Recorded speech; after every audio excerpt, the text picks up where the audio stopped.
მოგესალმებით, ეს არის გადაცემა სოხუმი თბილისი. დღეს ჩვენ ვისაუბრებთ აფხაზეთში ჩავარდნილ ტურისტულ სეზონზე. დღეს ჩვენი სტუმარი გახლავთ ბატონი მალხაზ ღვინჯილია, ტურიზმის მიმართულების პროფესორი. მოგესალმებით, ბატონ მალხაზ, დიდი მადლობა. მოგესალმებით, ბატონ თორნიკე. ჯერ შეახსენეთ, რომ ჩვენი გადაცემა წარმოადგენს აფხაზეთის საინფორმაციო ანალიტიკური ცენტრის პროექტს და ჩვენი ყურება შეიძლება Facebook-ზე, YouTube-ზე, TikTok-ზე, ყველა პლატფორმაზე.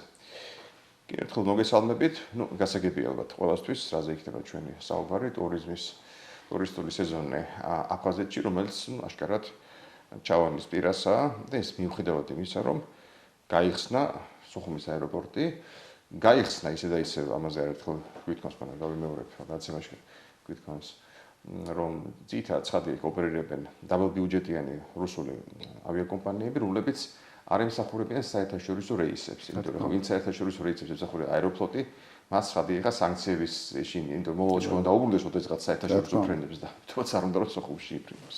საინტერესოა რა მინდა გითხოთ.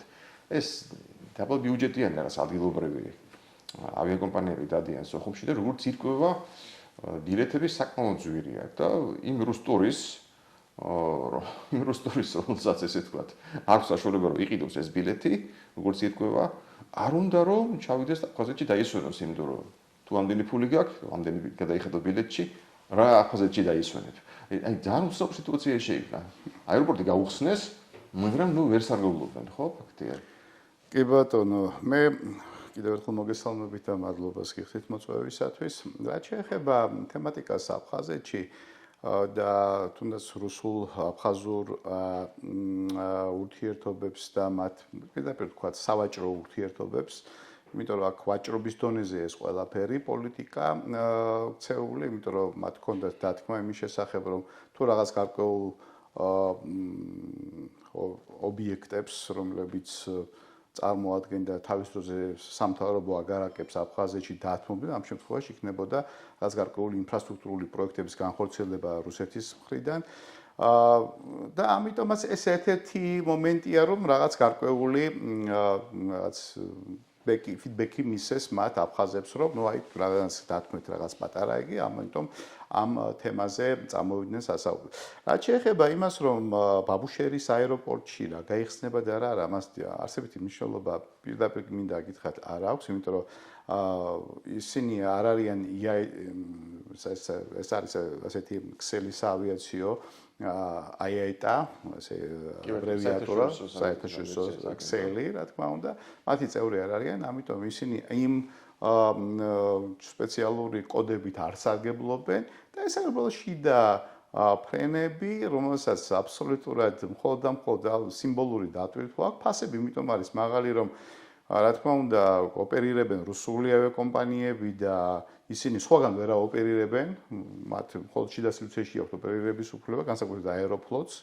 იცით თქვენ, უბრალოდ რამოდენიმე კომპანიას კიდევ, რომელსაც არ აქვს სხვა შესაძლებლობა და მხოლოდ ეგ არის და რაც შეეხება იმას, რომ ვინ ჩამოდიან, მთავარი ის არ არის, რამდენი ჩამოფრინდება, მთავარი არის ისინი რამდენად შემოსავლიანები იქნებიან ამ სეპარატისტული რეჟიმის მთავრობის პირობებში. რატო არის მაინც ეს ბილეთები ძვირი? რა შეესახება? არა, ბილეთები ძვირი. ანუ ფაქტია, რომ რუსეთის მთავრობა არ დაასუბსიდირა. არა, არ დაასუბსიდირა, რა თქმა უნდა. სუბსიდირების არარსებობა დამოკიდებულია იმაზე, რომ თვითონ რუსეთს დიდი ინტერესი იმისა, რომ რამე პროექტები განახორციელოს აფხაზეთში არ აქვს. ამიტომ ის ეუბნება, რომ აი გინდოდა აეროპორტი, გაგიხსენი აეროპორტი. მიდი, მასკენი მოიწვია შენ კერძო ბიზნესია, ხო, კერძო საკუთრება ჩვეულებრივ გადასულივად აი ამ სხვა რელსებზე, ხო? არა, საბაზრო ეკონომიკის რელსებია. კი ბატონო, მოვიდეს ტურისტები, ვინც გინდა ის მოიწვია, ჩამოვა, არ ჩამოვა და არ იქნება რეისები, არ იფრენს ხალხი და არ გეყოლება ტურისტები. მორჩა. აი ეგ არის აბსოლუტურად ისინი არ უყურებენ რაღაც იმას, რომ რაღაც სასწავლო გათვლა იმაზე, რომ ამუშავებენ რუსები ამ აეროპორტს და მერე ხელუწყობენ ხელს რომ ტურისტები ჩავიდნენ. რა თქმა უნდა, იმიტომ რომ მოდი დავიწყოთ იქიდან, რომ ისინი აი ამდენი წელი გავიდა, 33 წელია, ხო? რაიმე ისეთი მნიშვნელოვანი ინფრასტრუქტურული პროექტები, აი ტურისტული ინფრასტრუქტურის განვითარების თვალსაზრისით, რაღაც ისეთი ტრანსნაციონალური, თუნდაც რუსული სხვილი კომპანიების ან ჰოლდინგების შემოსვლა აფხაზეთში არ ხდება, ხო? ჩვენ კარგად ვიცით, რომ ძირითადად აი ბიჭვინდა გაგრა, ის მონაკვეთი, სადაც ფაქტიურად ის ჯერ კიდევ საბჭოთა პერიოდის შემორჩენილი ინფრასტრუქტურა, აი ამას ელოლიავებიან და ბევრი რამ იქაც გაპარტახებულია, ხო ვიცი, ჩვენ ახლა ძალიან კარგად ვიცით ყველა აფხაზეთელმა კი არა, ვინც ამ პერიოდში მინიმუმ ჩემი თაობის წარმომადგენელი მაინც არის, ყველა მიცის, რომ აი რესტორან გაგრიბში, რომელიც პრინც ონდელბურგის სასახლის გაგრძელებას აკეთებს, მხოლოდ ესაა შემორჩენილი იქ, თორე პრინც ონდელბურგის სასახლე გაპარტახებულია. როგორც ყველაფერი. აი გააპარტახეს იგივე როგორც გულრიფში სმეცკოისის გააპარტახეს, რომლებიც უნიკალური მატერიალური მემკვიდრეობის ძეგლები იყო და სამუზეუმო სტატუსი ჰქონდა და ნუ რაღაც კარგი შემოსავლის წყარო იყო მავდროულად, ხო? არაფერი, ფიცა, ნაგლეჯ წაიღეს და დარჩა ესეთი რაღაცა გამოშიგნული შენობა და მეტი არაფერი. ანუ ისინი შემქმნელები ვერ არიან. არც რუსეთი არ იმაშვე და რუსი რას ამბობს? რუს არ უნდა ის რომ აქ ეკონომიკური განვითარება მოხდეს. არა, მას ურჩევნია რაც მეტად იქნება მასზე დამოკიდებული სეპარატისტული მთავრობა, მით უფრო ნაკლები სუბსიდია მოუწევს. ხო, არ გადაიხდეს ის ბევრს, არ აინტერესებს, მის ინტერესებში არ შედის. ეკონომიკური განვითარება შეიქმნება ადგილობრივი საშუალო კლასი და რა თქმა უნდა, იმიტომ რომ ახლაც არის ის გარკვეული ადამიანთა კატეგორია, რომლებიც ხვდებიან იმას, რომ მათ ყველაფერი წაართვეს აბსოლუტურად, უფლებებიდან დაწყებული, რესურსებით დამთავრებული და აქვთ რაღაცა იმის გზნობა, რაც პროტესტის გზნობა და გამოხატავენ კიდეც რაღაც, მაგრამ ეს სულაც ვერ ცulis. და რატომ მოხდა რომ აი ეს სეზონია ძალიან მძიმე ეს ტურისტული ნუ ეს არის მათი ძირითადი შემოსავალი ორი სეზონი წელს რატომ არის მძიმე წელს იმიტომ რომ ცვლილებები მოხდა იცი თქვენ ხელისუფლებაში პარლამენტის იმაში მთავრობის ცვლილება მოხდა ახლა ადგილობრივი არჩევნები აქვს ეგრეთ წოდებული მაგათი თავიანთი და ასე რომ მიდის ახლა იცო კლანური დაპირისპირება და გადანაწილება მიდის ახლა ხელისუფლების და ამიტომ ვინც უფრო ტურისტული სეზონი ტურისტული სეზონი, იმიტომ რომ ეს ყველაფერი ერთმანეთთან არის. ბიზნესი პლანები, რა თქმა უნდა. საბოლოო ჯამში კიდევ ვთქვათ, რომ გავშიფროთ სცენარისტვის და ჩემთვისაც, რომ ვაწუნდე რომ სწორად გავიგე. რეალურად ყველა ბიზნესი, მათ შორის რა თქმა უნდა, სასტუმროები და ასე შემდეგ, არის კლანების ხელში. ეხლა მიდის ბრძოლა ბიზნესების ხელთ გადანაწილებაზე. გადანაწილება არ მორჩება, ეს ბიზნესები ვერ ამუშავდება წესით. აბსოლუტურად ვერ ამუშავდება, რა თქმა უნდა, მართალი ბრძანდებით, იმიტომ რომ შეუძლებელია ხა თქვენ წარმოიდგინეთ აფხაზური კაპიტალი ცოტა ესეთი ცნება, ცოტა ესეთი არარეალური ცნება, ხო? არის რუსული კაპიტალი და რუსული კაპიტალიც ხა არ არიან ისინი ისეთები, რომ ესეთი ხელგაშლილები, რომ აჩუქონ რაღაცა. ჩუქების შანსი არ არის, პირიქით, მათ უნდათ რომ პატარა მცირედი გასცენ და მაქსიმალურად რესურსები აიღონ და აქტიურად რესურსების საკმაოდ დიდი ნაწილი უკვე მათ ხელშია. და სტატისტიკას თუ გადავხედავთ, რომელიც ახლა ღმერთმა უწყის, რამდენად სწორია, მაგრამ ნუ რაღაც წარმოადგენს გვაძლევს, ხო? ამტკიცებენ, რომ 9 მილიონი ტურისტი ჩავიდა შარშემოგალთა აფხაზეთში. ეს რეალისტური რო იყოს, ახლა 9 მილიონი აფხაზეთისთვის დიდი რიცხვია, ხო? და წესით უნდა ყვაოდოს ეს. აფხაზეთისთვის 9 მილიონი საკმაოდ დიდი რიცხვია. ახლა ერთ რაღაცას ვიტყვით, იცით, თუ კი ფსოუს საზღვარს ვინც გადაკვეთს ყველას ტურისტად ჩავთვლით თუ კი გადაკვეთს და იქ ხა მე არ ვიცი დეკლარაცია იქ ივსება, არ ივსება, როგორ ხდება და ასე შემდეგ. ამ შემთხვევაში შეიძლება ეს ასეთი ციფრი იყოს, მაგრამ თუ კი ტურისტად ჩავთვლით იმას, როგორც აღიარებულია, რომ მინიმუმ ერთი ღამე მაინც გაათევს განთავსების სისტემაში და არის გადამხდელუნარიანი, მაშინ ეს მაჩვენებელი დამერწმუნე დაახლოებით 5-ჯერ უფრო ნაკლები იქნება. 100,000-ით იქვის არაფერი, ხო? ხო. თან პლუს ამას, ნუ ძითა რა თქმა უნდა ეხლაც გამეორდები აეროპორტ ასაგებელს არავინ გადადიან რა თქმა უნდა სოჩიდან მანქანით ძითა და ავტობუსებით და ბოლო პერიოდში ძალიან ეგრეთ აგრესიული კამპანიები სხვა შორის რუსი ბლოგერების მხრიდან TikTok-ში განსაკუთრებით ეს ვიდეოები ტრიალებს რომ იქ რო ჩავედით მოვიწავლეთ ინტერვიუ რუსით რო ჩახვალთ მალე დაბრუნდით უკან თან წაიღეთ საჭმელი და ასე შემდეგ ეს რა მინდა კითხოთ ეს მართლაც დიდი ძიმე სიტუაცია რომ ეს რუსი ტურისტები ერთმანეთს აფრთხილებენ არ წავიდნენ და საჭმელი მოიმარაგონ თუ ვიზა მიმართულად თუ არ მიდის ესე თქვა რუსეთის მხრიდან რუსების მხრიდან ჩაგდება ტურისტული სეზონი რა ეს გავრცელება ვიდეოებიც რომ არ წახვიდეთ მოიწამლებით ინტერვიუ ვირუსი გადარცვავენ რაღაცას მოყარავენ და ასე შემდეგ. სიმართლე გითხრათ, აზრს მოკლებული ნამდვილად არ არის თქვენი ბოლო პასაჟი, იმიტომ რომ რა თქმა უნდა, მის მიმდებარედ არის სოჭი. მის მიმდევარ არის დიდი სოჭის საქალაქო აგლომერაცია, ხო? სოჭი, ადლერი, ხოცსტა, მაცესტა ძალიან და დიდი ფული ჩაიდო სოჩში. რა თქმა უნდა, ოლიმპიადის პერიოდში არა მარტო ფული ჩაიდო, არამედ აფხაზეთიდან ინერტული მასალების საკმაოდ დიდი რაოდენობით გაიტანეს, აგერ სკურჩიდან და კიდევ სხვა ბზიფიდან, სხვადასხვა ხეობებიდან გაიტანეს და სხვა შორის ამას საკმაოდ დიდი ეკოლოგიური ზარალი მიაყენა ჩვენს აფხაზეთის შავსფრა სანაპირო ზოლს, იმიტომ რომ რამოდენიმე უბანი, მათ შორის გაგრასთან, მიუსერასთან და კიდევ რამოდენიმე ადგილზე წარეცხვის ზონაში, ანუ აბრაზიის ზონაში აღმოჩნდა და ნაპირები წაირიცხა და ეს საკმაოდ რაღაც ნაპირი თუ არ იქნა, პლაჟი თუ არ იქნა, მაშინ ტურისტი როგორ მოიყვანა რა? ამიტომ ეს მნიშვნელოვანი ფაქტორია. რა თქმა უნდა. რა თქმა უნდა და ამიტომ ეს მომენტები არის და მათ ეს ჩვეულებრივი კონკურენციაც არის ამავდროულად და რატომ მისცემს შესაძლებლობას რომ იქ განვითარდეს, როცა აქვს მას თავისი ეს რესურსი. რა თქმა უნდა ისიც ჩვენი ტერიტორია იყო 102 წლის უკან. ხო. ნუ საქართველოს ტერიტორია იყო და ისიც მიერთებულია და ასე შემდეგ და რაზეა საუბარი, მაგრამ მე რას ვიძახი რომ საბოლოო ჯამში მათ არ უნდათ აქ განვითარება. არც ტურიზმის, არც ეკონომიკის, არც ბიზნესის, მას უყურებენ როგორც ეს სამომხმარებლო ღირებულებას რა, იმიტომ რომ შემოვა ზამთრის პერიოდი, აი უბრალოდ შემოდგომის ბოლო და ზამთრის დასაწყისი, აქ უკვე ციტრუსების სეზონია და არიქა ციტრუსები იქ ყოველთვის დაბალ ფასებში მიაქვს, რა თქმა უნდა, გააქვთ. ზაფხულის პერიოდი მოვა და ცდილობენ რომ ისეთი ტურისტები გამოუშვან, რომლებიც დაბალ ბიუჯეტური არიან. აი როგორც თქვენ ბრძანეთ, მანქანები თვითონ ხდება გადაადგილება, რომ უფრო იაფი უჯდებათ. მერე თუ მანქანებით გადაადგილდებიან, ისინი სასტუმროებში კი არ მიდიან, მიდიან კერძო სექტორში. კერძო სექტორში კიდევ უფრო დაბალია ფასები.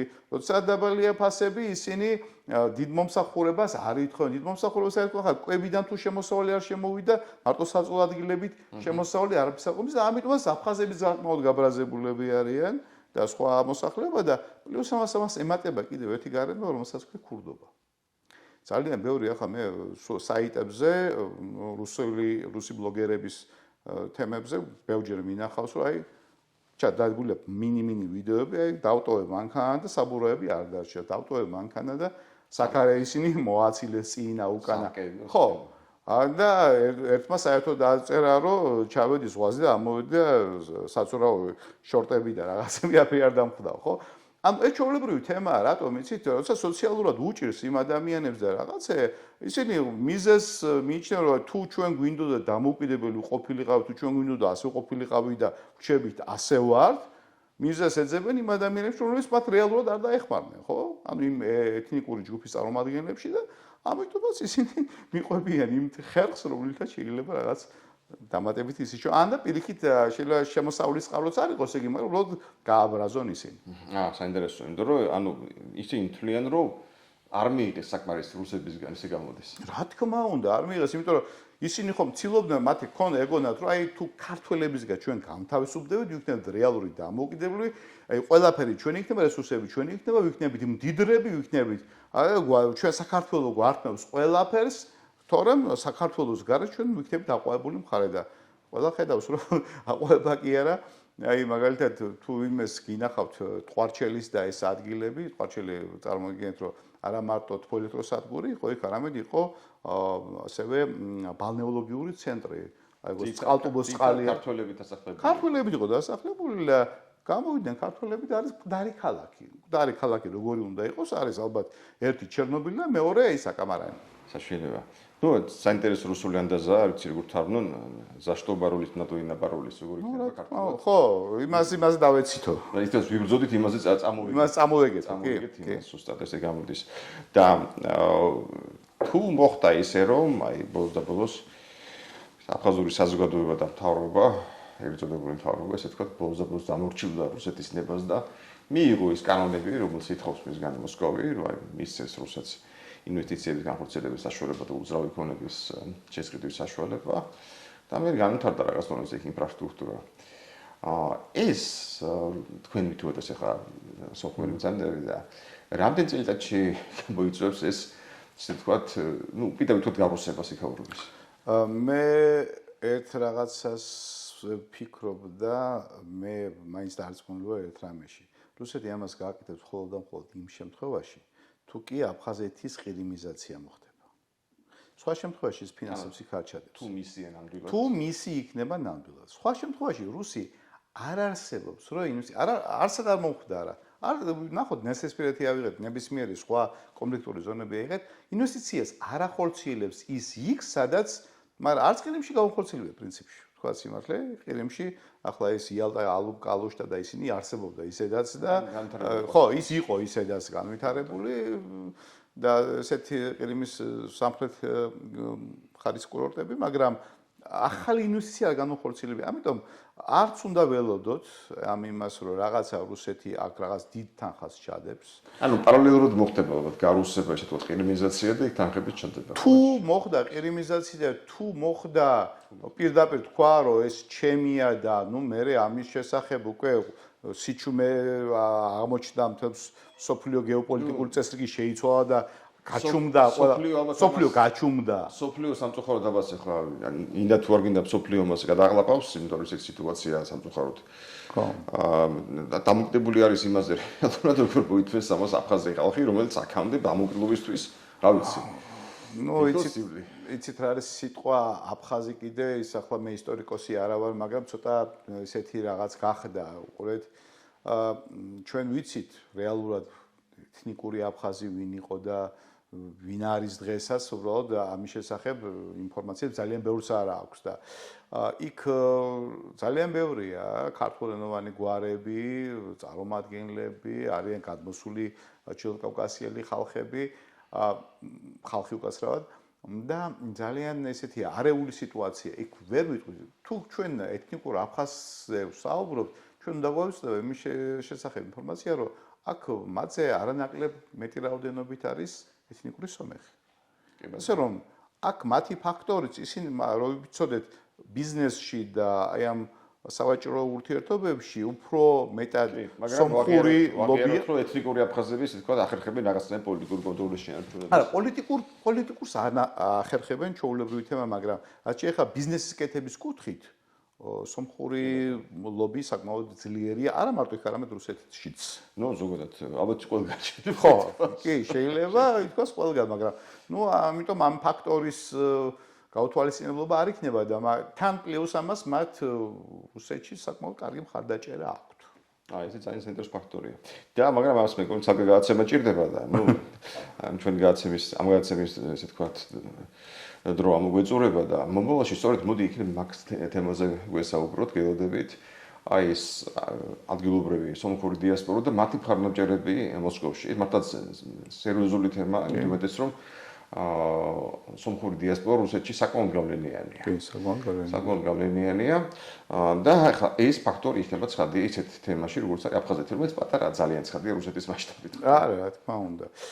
და ავიცი მე მაინც ერთ რამეს ვიტყოდი რომ ჩვენ იმის შესახებ მოლოდინი რომ აფხაზეთში რაღაც აი ამ აეროპორტის გახსნით თუნდაც იმგერკინის რაღაც გრანდიოზული რეფორმები განხორციელდება არა და ყოველთვის ასეთი რაღაც იქნება იცით რომ ყოველთვის იქნება რა თქმა უნდა იქ დასმული პირი რა თქმა უნდა რუსეთის ხელქვეითი იქნება მაგრამ ისევე იქნება თქვენ ნახეთ ხო აი არძიმბას შემდეგ რამდენი ხელისუფალი მოიცვალა აფხაზეთმა, ხო? საკმაოდ დიდი რაოდენობით. არც ერთი მათგანი არ იყო ხალხის არჩეული. ხალხის არჩეული რას ვიძახი, რომ აი ხალხმა აირჩია და მოვიდა, რა თქმა უნდა, იქიდან რაც უთხრეს ხალხს, რომ ეს უნდა აირჩიეთ, ის აირჩიეს, ხო? ვიღაცამ პატარა ნაბიჯი განზე გადადგა, ეგრევე დამთავრდა ზოგი ლიკვიდაცია მოხდა, ზოგი გადააყენეს. ასე გაგრძელდება მომავალში. ანუ სტაბილურობა იქ ყველაზე მეტად არაწყობს რუსეთს. კი ბატონო. ლოგიკურია. ისევ და ისევ შეიქნება რაღაცა საშუალო კლასი და ასე შემდეგ. კი, არა, მათი განვითარების შესაძლოა. მათი განვითარების ერთადერთი გზა არის მხოლოდ და მხოლოდ გზა, რომელიც საქართველოზე გადის. სხვა განვითარების შესაძლებლობა და გზა მათ სამწუხაროდ კი არა, საბედნიეროდ, ჩვენთვის საბედნიეროდ არა. იმედი უფრო ადრე ვიდრე გვიან. დიდი მადლობა. გაიხარეთ, მადლობა და გეუბნებით მომავალში. ჩვენი სიტუაცია